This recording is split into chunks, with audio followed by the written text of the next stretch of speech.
Welcome to the Pocket Size PR podcast, the podcast where pocket-sized portions of PR wisdom are distilled and applied to real-life situations by communications professionals. In this episode, I'm delighted to welcome Dan Smith. Dan is Venture Director at Growth Capital Ventures. And as always, I am your host, Charlotte Nichols, from PR agency Harvey & Hugo. So Dan, how do you define PR? First of all, I'm so glad it was you doing that introduction and not me. I don't know why I do it to myself. For me, PR is a critical component of the wider marketing stack if it's done correctly. I think when it isn't done correctly, you're either going to have two things happen. One, you end up wasting budget, or two, you end up with some really negative results in a way that has a complete opposite effect to what you were looking to achieve. The one thing I really like about PR, though, when I'm describing it and thinking about it, is the role that it can have in almost every part of the marketing funnel. So whether we are looking for brand awareness or lead generation, nurturing, conversion, my experience with PR is it can play an important role in all those parts, just like it can do in every marketing activity, social media, YouTube, email, content. It can be such a critical part of the marketing stack that if you aren't doing it, it just raises questions. Why aren't you doing it? That's so important as well. It has to flow, doesn't it, throughout all the marketing channels. And some people are very, staccato about it. You know, this must be PR, this must be marketing in terms of the tools. But, it has to be fluent. It does. And there's a phrase we talk a lot about at GCV is having this golden thread run through everything. And it's quite easy to do if you're doing everything internally. So if you've got a email campaign that's then sending people to a landing page, it's quite easy to have a golden thread from those two components. If you're then thinking about PR on that and in social media and videos, it's actually difficult to get right. But when you do and you find a team and people who can help you do that, it's a great place to be. Yeah, it's so effective. And that's the importance of having a strategy so it is planned. And the thread, so to speak, is, literally threaded through all of the activity and everything's consistent and it works a dream. But yeah, you're right. PR is so effective, obviously, when it's done right. I think there's so many examples of when it isn't done right that it can sometimes leave a bit of a bitter taste in people's mouths, whether they've been the one on the kind of receiving end of it or just seeing it from the sidelines. We see the occasional great PR story, but we see, unfortunately, too many of the kind of challenging ones. People love to talk about when it goes wrong. Don't they? Absolutely. So when it goes right, what are the benefits that you've experienced at Growth Capital Ventures? I think the main benefit for GCV is about the brand aspect, the brand education, the awareness, the reputation. So GCV has a number of different businesses within its portfolio. The one that we are probably known most for is GCV Invest, our investor network. Okay. About 1,000 private investors, and it's growing on a regular basis. Now, in that investment space, branding is such an important part of the whole process. So when someone's looking to invest into a company, they'll generally do one of two things. They will take a referral or a recommendation of, hey, I worked with this company, they were really great, you should work with them. Or they will go on their own self-guided journey. So they will do some research on Google, on YouTube, on TikTok to find out as much as they can about that company, just like they would any company. But it's arguably more so important in the financial services space because you are putting your own capital at risk and you need to have the confidence that the company can deliver what they are saying that they will do. And it's a really basic example we give quite a lot, that if there was GCV and one other company and websites and socials looked the same and were comparable, but GCV had news stories about the returns we've delivered, the companies we've exited, the successes we've seen, you would naturally gravitate towards GCV because we have some public live proof that not only are we saying we can deliver returns, but we do actually do it. Absolutely, yeah. And we always say the main two aspects that PR can help with, that kind of put it almost, set it aside from marketing, that trust and credibility. And I never thought of that, but that's so critical in finance. It clearly has a similar role in every sector, I believe, but it probably just becomes more important in financial services when there's there's, like we say, people are putting their own capital, whether it's £1,000 or it's £10 million. They want to have the trust and the confidence that this brand is going to deliver on what they are saying they will, as much as they physically can. There's in GCV's world, it's quite a high risk, high return investment. But that, if nothing else, makes the confidence in the brand even more important, because you need to have trust that it is high risk, but have this company got a pedigree in it? Have they got a good reputation of delivering results? And I think that's where PR plays a really important role for GCV. Absolutely, it's critical. And you mentioned already that GCV has lots of different businesses that sit under the brand. How difficult is that, or how challenging is that to kind of do PR or marketing for so many different brands, almost like keep putting on different little hats? And it's insanely challenging. It's awesome, and I genuinely love my job and working with GCV. I love to be able to context switch. But there are two things we talk about a lot about how we can make that such an effective and efficient way of working at GCV, and it's people and processes. So from a people perspective, we need to have confidence that the people internally and externally fully understand our vision and the vision of each individual brand and what we are trying to achieve. It's difficult to sometimes get that alignment across the board internally and externally, but we seem to have managed it for the most part over the years. So that's people. The other one is process. So I don't think any business has got processes nailed down perfectly. They're always evolving, and I'd put GCV in that group where we've got some great processes, whether you're looking at marketing or development or operations or sales, but they're always evolving to meet the needs of the businesses, of the team and the company. But without the right people and the right processes in place, it becomes almost impossible to deliver a great marketing and PR strategy for one brand, never mind for, crikey, 6, 7, 8 that we're working with at the moment. Yeah, that's a really good answer. And as well there, you kind of almost touch on internal PR with the people. It's often forgotten. You know, people just think outwards, externally, how is their brand viewed? But until everyone has it nailed down internally, you know, it can be so damaging if not, because then you're all on separate tangents, separate messaging. I think this is something we are really big on, or maybe have been really big on for the past 2 years in particular, is, I'm just thinking about this as you're talking, because we've never called it internal PR, but we're big on monthly town halls at GCV, where we just get everyone together and lay out what is the current vision for GCV, Brilliant. for Homes by Carlton, for Engage, some of the companies we're working with, and then actually get that two-way feedback. So this is the vision, this is how we are doing at the moment, this is how the companies are performing. What's your thought? What's your comments? What's your feedback? What have you been working on that's contributed to this success? But like any PR strategy, that's almost taken a bit of time to get into a really great place. The first few, we were finding our feet, shaping it, and now we are in quite a efficient way of doing it. And it's the impact internally is positive. Yeah, I can imagine. At the end of the day, it's just simple communication. And I think often that can be the culprit where things go wrong in organisations.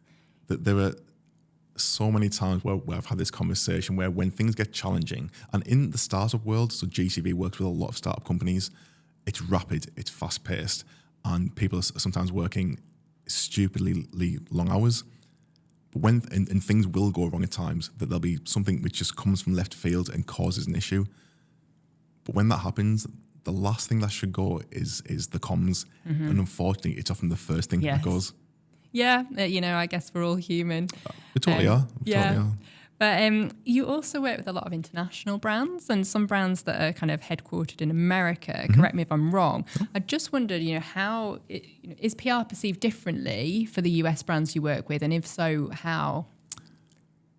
So I'm definitely not speaking from a voice of international authority on PR. And I would genuinely you are, Dan, in my book. I would genuinely love to hear other people's thoughts, because my own experience is that in a positive way, US PR is maybe 10, 15 years behind where the UK is now. And to add some context to that, my experience with PR in the UK right now is journalists are so busy and so maybe overworked that they expect a press release to come through that is almost perfect, polished, and ready to just push out. In the US, they're still willing to dig into the press release. They want to ask questions. They want to find out more about the story, the background. Is there a different angle that resonates more with their audience? Which is surprising in a positive way, but refreshing as well. I probably first started getting involved in some type of PR maybe 15, 20 years ago, and that was my memory of PR then. It was people wanted to ask questions. It wasn't here's a PR, let me push out. That's when I set up, and then I worked for a couple of years before that, and it was nice actually. You know, it was slower paced, but relationships were truly valued. But that's it. And for some of the brands we work with in the US, they are quite niche brands. So we need to build those relationships with the journalists, with the publications. That's really difficult to do when all they're expecting is an email with a press release, and they don't want to dig into it. Where that isn't the case, we're finding that there were some really beneficial relationships being built. And also journalists, they know exactly what makes a really strong story. And sometimes teasing out that information by asking that one question could amplify the press release so much. Which is what you want for sometimes really niche audiences in particular, or niche businesses. You want someone to delve into it a bit more and try and find that hook that will really resonate with their audience. We're finding as a PR agency that we're taking on board that. We're having to do that more at our side, which isn't a problem. It's kind of part of our responsibility anyway to pass the strongest version of the story to the journalist. But we will sometimes, just dig that bit deeper, try and find that stronger angle, because we know now how it works. And I miss the days of going out for long boozy lunches with the journalists and the editors, and not always boozy. And but I guess things change. Like anything, it becomes the financial pressures that are put on things, and all the digital world and the impact that has had in terms of taking advertising space with the traditional media. I do feel that it's maybe cyclical, and that will come back. I agree. Especially if the US can seem to keep its position there and still maintain that. Naturally, the UK is often influenced quite a lot from what's happening overseas. So if we can take a little bit from what the guys in the US are doing, then maybe we can get back to a boozy lunch. Yeah, let's aim for that. But I totally agree with the cyclical thing. Also, the emergence of AI, and I was watching something on TV this morning about deep fakes. I feel, again, there's going to be that.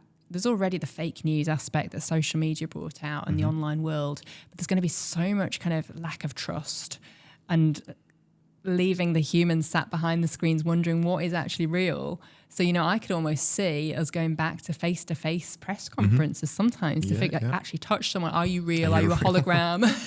Is this genuinely you? Maybe even, again, microchips, blood samples, just to prove it, because it's scary, actually. My view of AI is both terrifying and fascinating at the same time. Yes.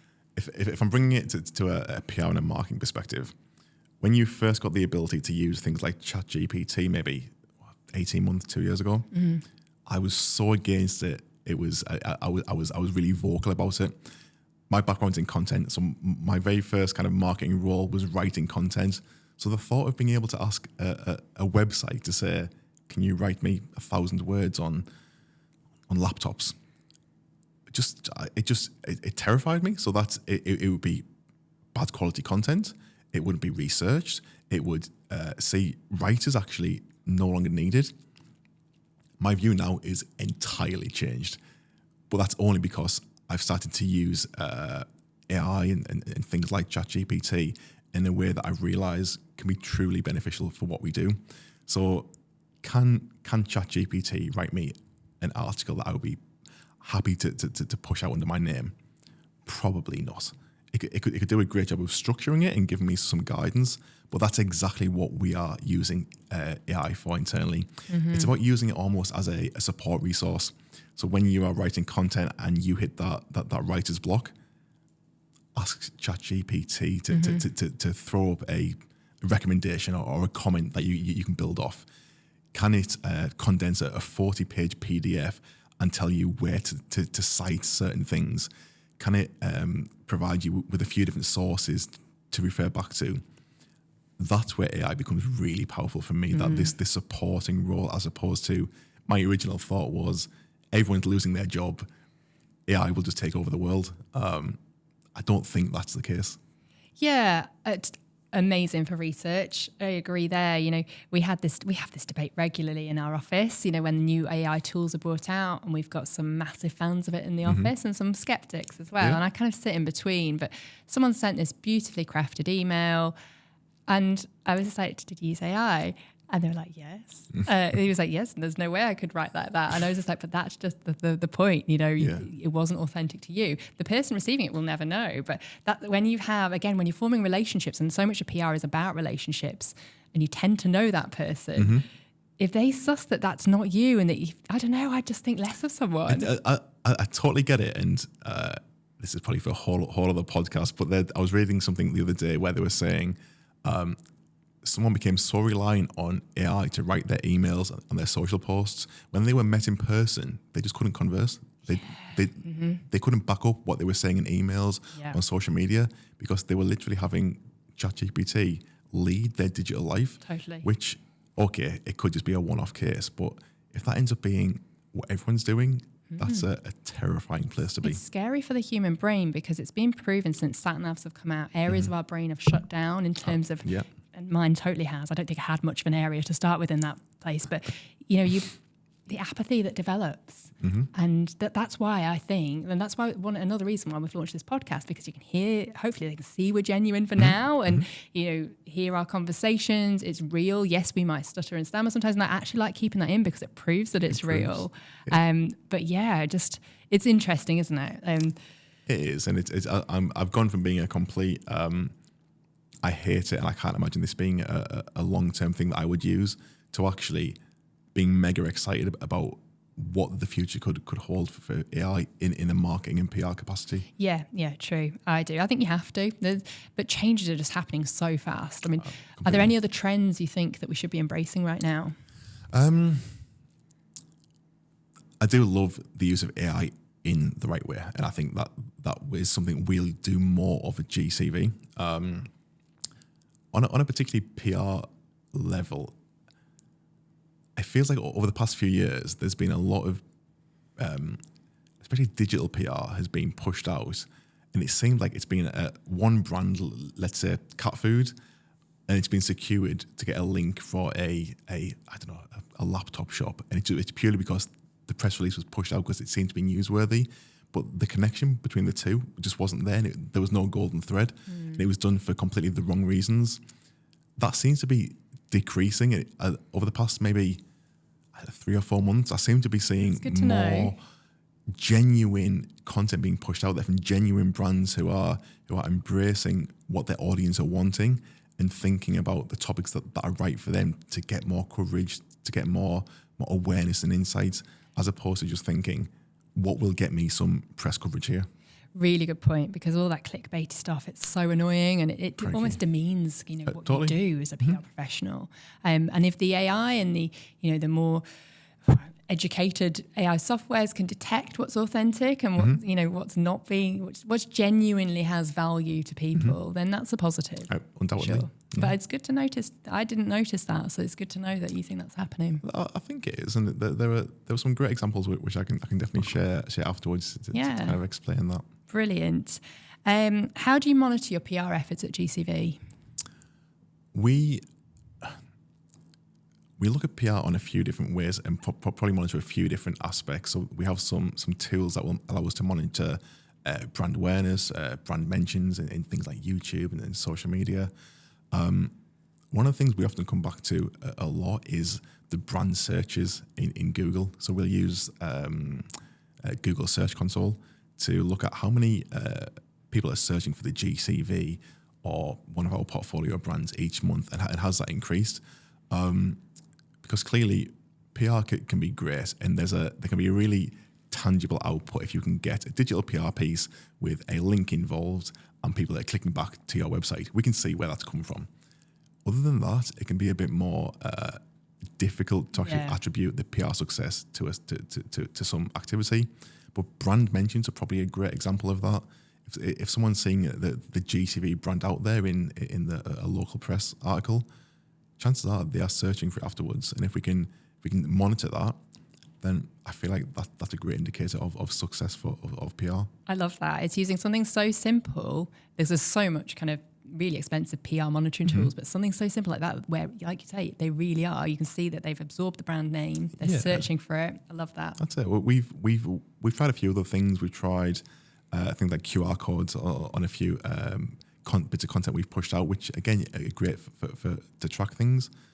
But everyone wants people to search for their brand, right? So if we can monitor that and we're seeing an upward trend there, that's a decent indicator of success for me. Absolutely. That's a brilliant one. And well, actually, before we go to the regular question, we're going to touch on something you mentioned before we started the podcast in terms of identity, image and how you dress, because you mentioned to me before we sat down that when you're in, and correct me if I'm wrong, when you're in more of an investment role, you tend to dress in more of a suit and smarter shirt, tie, perhaps, maybe not going as far as a tie these days. Some days, maybe. Some days. And then when you kind of entered more of a kind of a marketing brand communications role, you have dressed down a bit. Can you explain that a little bit? We spoke about brand identity, and I'm a big fan of my personal brand. And I think people need to be able to relate to a brand. It's really difficult for me to be speaking to an investor who's maybe wanting to invest £50,000 into a deal if I'm going in shorts and t-shirts. Some people really won't care. They will just be happy to kind of speak to you. But I think apart from anything, it kind of helped me get in the role as well and establish my brand identity as an investor relations director. Suit on, shirt on, shoes on, and I could get myself in that space. I understood my personal vision for that role and could execute it. That was maybe more difficult if I was just sat like I am today in a t-shirt and kind of chinos. Moving to a marketing role, it's a similar thing. If I was going in a shirt and suit every day, it's probably the wrong identity I was having and giving off to the team, where actually something a bit more relaxed, still hopefully smart-ish if it needs to be, just gets the balance right. And yeah, it just comes back to what we were saying with PR about getting your identity right and feeling confident in it.